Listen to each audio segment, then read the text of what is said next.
사도신경으로 우리의 신앙을 고백하겠습니다. 나는 전능하신 아버지 하나님 천지의 창조주를 믿습니다. 나는 그의 유일하신 아들 우리 주 예수 그리스도를 믿습니다.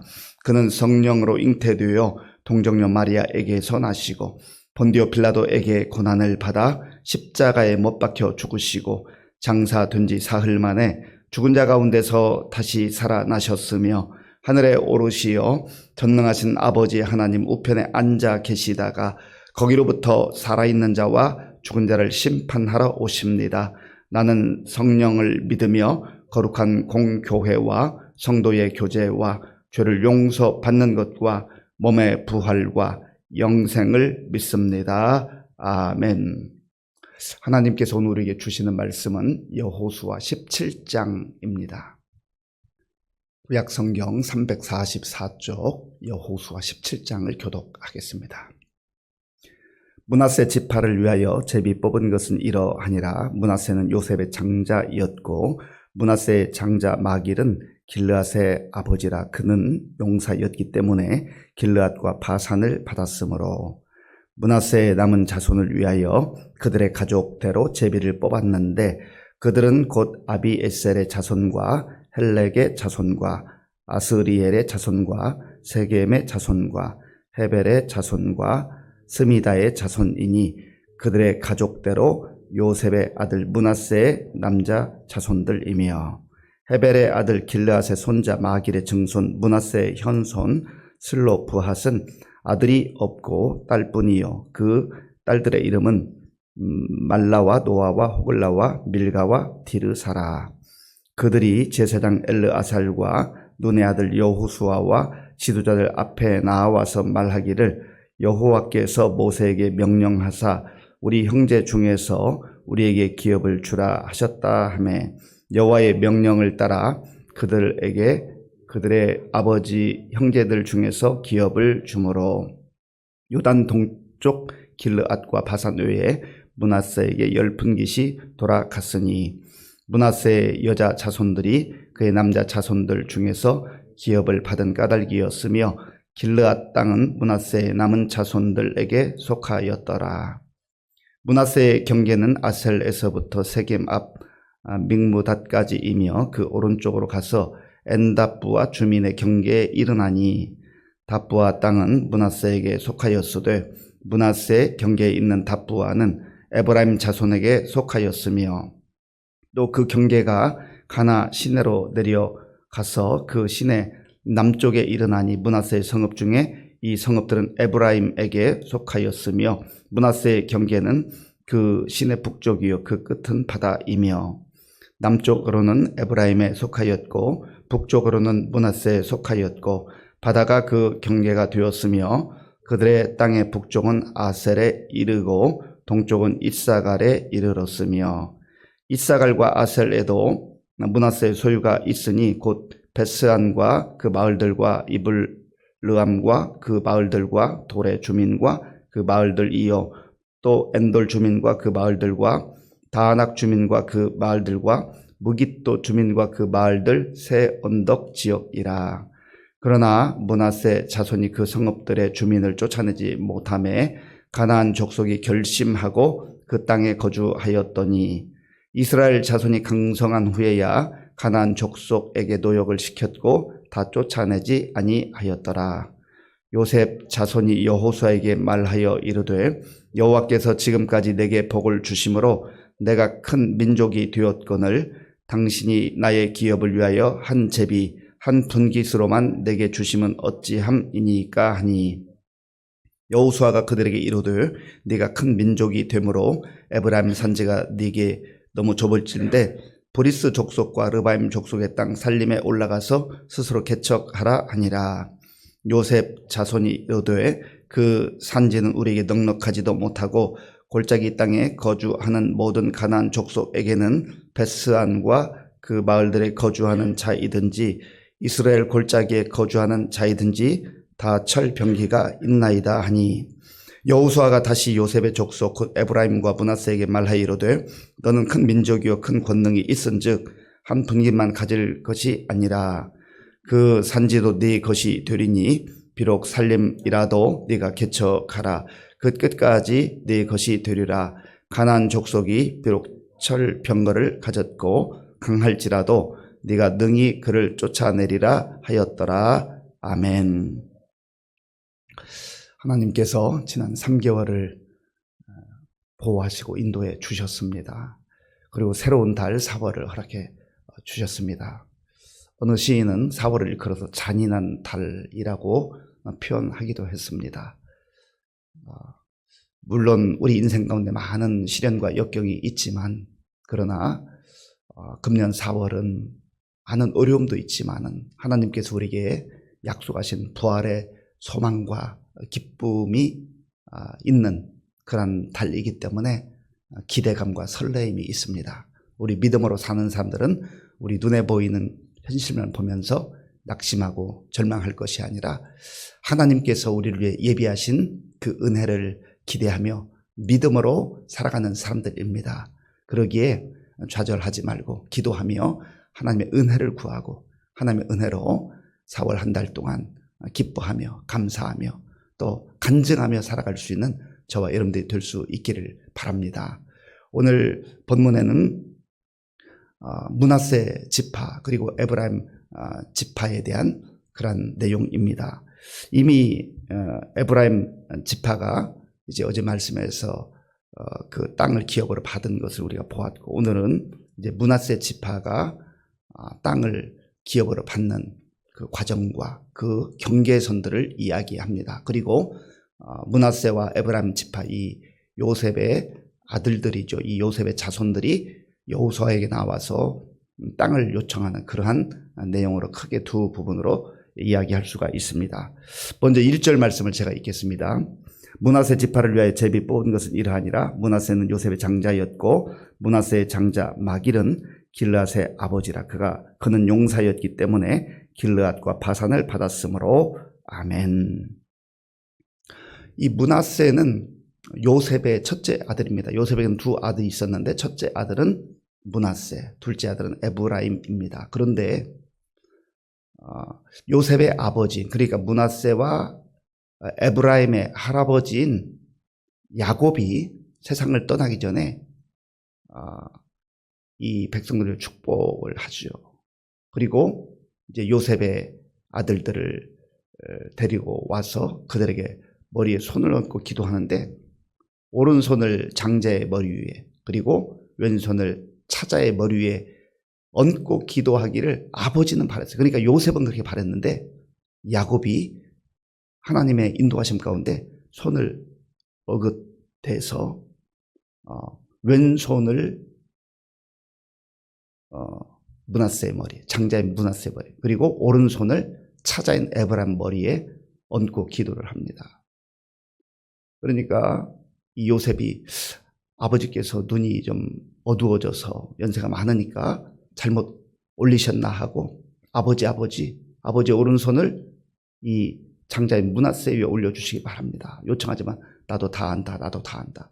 하나님께서 그러한 실수 같아 보이는 일들을 통해서 역사하신 것이죠. 그래서 훗날 이 에브라임 지파는 북이스라엘을 대표하는 그러한 지파로 성장을 하게 됩니다.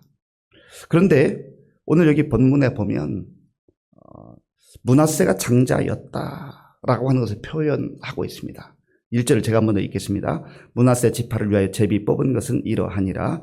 므낫세는 요셉의 장자였고 므낫세의 장자 마길은 길르앗의 아버지라. 그는 용사였기 때문에 길르앗과 바산을 받았으므로. 아멘. 요셉의 장자라고 하는 것을 여기에서 표현하는 것은 사실 영적인 의미에서는 야곱의 기도를 통해서도 나타났지만 에브라임이 장자 역할을 했습니다. 그렇다 해서 므낫세가 하나님으로부터 버림받은 게 아니라는 거예요. 육신의 장자였기 때문에 또 여기에 이렇게 기록을 하고 있는 겁니다. 그리고 므낫세 지파는 독특한 면이 있습니다. 어느 지파도 그렇게 하지 못했는데 므낫세 지파는 이미 요단 동편에서 땅을 기업으로 받습니다. 그런데 그 땅을 기업으로 받은 이 므낫세의 그 지파는 절반입니다. 2분의 1. 절반의 지파가 므낫세 그 지역을 요단 동편을 받게 되는데 그 아들이 마길입니다. 마길, 장자 마길. 그러니까 므낫세의 자녀들 가운데 장자 마길이 요단 동편 길르앗과 바산이라고 하는 지역을 기업으로 받게 되는 것입니다. 그리고 그 나머지 자녀들이 요단 서쪽, 흔히 말하는 약속의 땅, 가나안 땅이라고 하는 그 지역에 들어와서 또 땅을 기업으로 받게 되는 것입니다. 그 내용이 2절에 있습니다.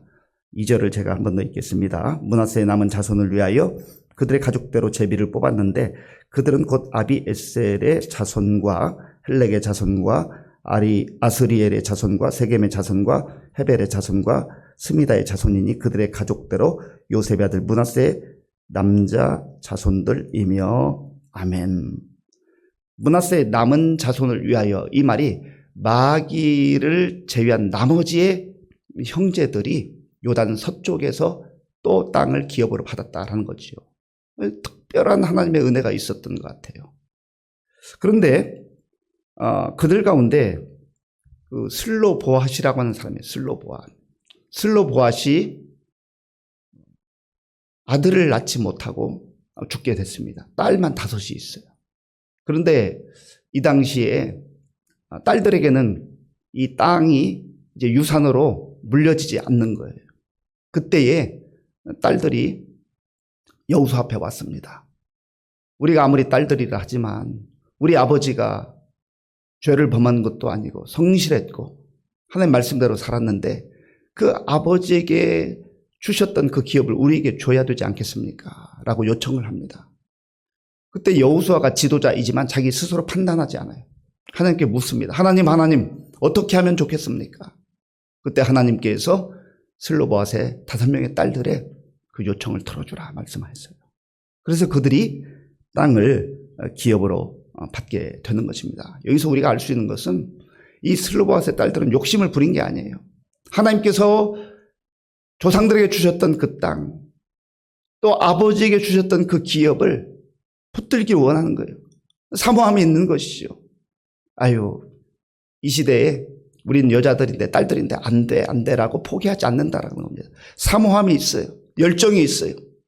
하나님께서 주셨던 이 땅에 대한 그러한 마음이 있는 것이죠. 그래서 결국은 하나님께서 여호수아를 통해서 허락해 주셨기 때문에 그 딸들이 그 아버지가 물려받았던 그 기업을 그대로 이어나갈 수 있었다라는 거죠. 신앙의 전수가 되는 거예요. 하나님의 은혜가 전수되는 거예요. 하나님의 복이 전수되는 거예요. 우리 앞에도 신앙생활 하다 보면 이 슬로바스의 딸들과 같이 막히는 것들이 있어요. 아이고, 이건 안 되는데. 지금까지 누가 해본 적 없는데 라고 포기하지 말라는 겁니다. 하나님께서 주셨다는 확신과 소망이 있다고 한다면 그 약속을 붙들고 도전해보는 거죠. 나아가 보는 것이죠. 그래서 이 슬로바스의 딸들의 아름다운 신앙의 도전을 통하여서 그들이 아버지가 가지고 있었던 그 땅을 계속 유지할 수 있었다라는 겁니다. 7절부터 13절까지를 보면 이제 므낫세 자손들이 받았던 땅에 대한 그런 경계에 대한 설명들이 있어요. 북쪽으로는 어디까지고, 동쪽으로는 어디까지고, 서쪽으로는 어디까지고, 이러한 내용들을 이제 설명하고 있는데, 우리가 지역을 잘 알지 못하고 또 머릿속에서 이걸 그려내기가 쉽지 않습니다. 지도를 한번 보시면 알기가 쉽습니다. 저희가 이제 가나안 땅인데, 그 오른쪽 그 중간에 보면 사해가 있죠. 저 위쪽에 보면 갈릴리 호수가 있죠. 그리고 중간에 요단강이 흐르고 있는데, 루벤 지파, 제일 아래쪽 동쪽, 요단 동쪽에 루벤 지파, 그 다음에 갓 지파, 그리고 므낫세라고 제가 빨간 동그라미 크게 했는데, 므낫세 반 지파가 받은 땅이 저렇게 큰 땅입니다. 그리고 그 요단강을 중심으로 왼쪽에 나머지 9지파 반이 또 땅을 기업을 받는데, 빨간 표시, 빨간 줄로 해놓은 게 바로 므낫세가 받은 땅입니다. 굉장히 큰 땅이죠. 그리고 그 아래 파란색으로 되어진 그 지역이 에브라임이 받았던 땅입니다. 그러니까 요셉의 두 아들 가운데 에브라임과 므낫세가 그의 후손들이 받은 땅이 저렇게 큰 땅이에요. 하나님께서 약속하신 대로, 그리고 그의 할아버지 므낫세와 에브라임의 할아버지 야곱이 축복했던 대로 그대로 된 것을 보게 되는 것입니다. 그런데 이들이 이 많은 땅을 받았는데 오늘 본문을 우리가 한 가지 주목할 필요가 있어요. 12절, 13절, 12절, 13절 우리 함께 읽겠습니다. 그러나 므낫세 자손이 그 성읍들의 주민을 쫓아내지 못하며 가나안 족속이 결심하고 그 땅에 거주하였더니 이스라엘 자손이 강성한 후에야 가나안 족속에 노역을 시켰고 다 쫓아내지 아니하였더라. 아멘. 므낫세 자손이 그 많은 지역을 기업으로 선물로 받았음에도 불구하고 그들이 그 성읍들의 주민을 쫓아내지 않았다. 하나님께서 여호수아를 통해서 말씀하실 때는 너희가 그 성읍에 있는 자손들 다 쫓아내라. 왜냐하면 그들은 우상을 섬기고 하나님을 무시하는 백성들이기 때문에 그들과 함께 살아가다 보면 그들의 우상 문화에 젖어들게 된다는 거죠. 그들이 이스라엘 백성들의 올무가 된다라는 거예요. 그런데 이 므낫세 자손들은 그들을 다 쫓아내지 않는 겁니다. 이 정도면 됐지. 적당하게 대충 하는 거예요. 그리고 그 가나안 족속들은 결심하고 그 땅에 거주하였다. 그럴 것 아니겠습니까? 우리가 여기서 한 가지 생각해 볼 것은 하나님께서 우리에게 주신 기회를 따라서 은혜를 누리고 또 복을 누릴 때에 이 정도면 됐지. 대충 해서는 안 된다는 거예요.